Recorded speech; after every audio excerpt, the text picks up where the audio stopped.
I stopped walking, and whatever was behind me didn't. I stood on that trail and listened.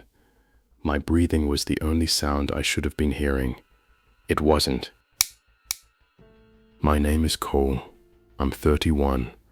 I live in Boise, Idaho, and hiking is the thing I do to clear my head. I've been doing solo trips for 6 years. I know how to read a trail. I know what the forest sounds like. I know the difference between what's normal and what isn't. That's why what happened in October in the Bitterroot National Forest still bothers me. Because I knew, and knowing made it worse. It was a Saturday. I'd planned a 14-mile loop in through the North Fork trailhead, up to a ridge overlook, back down through a drainage valley. A full day. I'd done this trail twice before, always solo, and never seen more than 3 or 4 other hikers. In October, on a cold weekend, I expected even fewer. I signed the register, checked my pack, and started at 7 a.m. The sky was clear. The air was cold. I felt good. The first 4 miles were normal. I fell into my rhythm, breathing, footsteps, the crunch of frost on the leaves. The birds were quiet because of the cold, which was expected. Around mile 4, I stopped to eat and drink. That's when I noticed the silence, not just absence of birds. A complete absence of sound. No wind, no insects, nothing. Forests have a baseline of noise. When that baseline drops to nothing, it usually means something has disturbed the area. I kept walking. About 10 minutes later, I heard it the first time. A sound from behind me and to the left. Something moving through brush. Not a deer sound. Deer move differently. They bound and crash. This was slower. More deliberate. Like something picking its way carefully through undergrowth. I stopped. It stopped. I waited maybe 30 seconds. Then I started walking again. About 40 steps later, it started again. I told myself it was an animal. That's the rational explanation. Bear, cougar, coyote, all possible in the Bitterroot, but animals don't usually follow you. They move parallel sometimes, curious. They don't stay at a consistent distance for 20 minutes.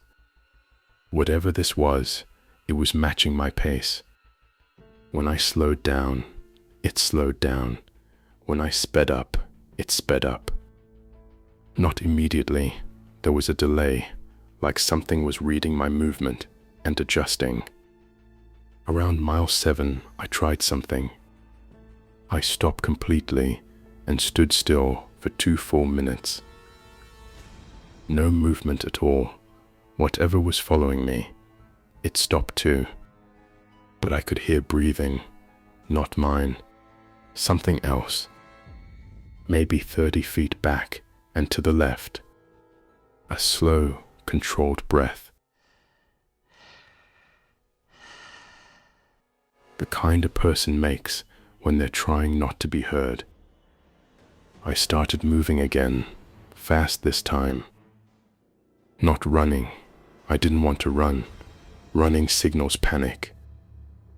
Running changes the dynamic in a way I didn't want to change. I walked at a pace I couldn't sustain long, hard and fast, arms pumping, and whatever was behind me kept up. It was closer now. I could hear it clearly, not brush anymore, footsteps. On the trail, behind me, about 20 feet back. I stopped dead, spun around, nobody there. The trail behind me was empty as far as I could see, maybe 70 feet before it curved. No one on it. I stood there with my heart going hard, and then I heard it, off the trail. in the trees, moving parallel to me, about 10 feet in. Moving north, the same direction I'd been walking. Not retreating, just waiting off the path. I made a decision. I stepped off the trail to the right, pushed about 15 feet into the brush, and got low behind a fallen log. My pack was too big to move quietly, but I got it off and set it down without sound. I waited. I had my knife in my hand, not open, just in my hand. I watched the trail. 2 minutes, 3 minutes, nothing. Then a man walked out of the trees onto the trail.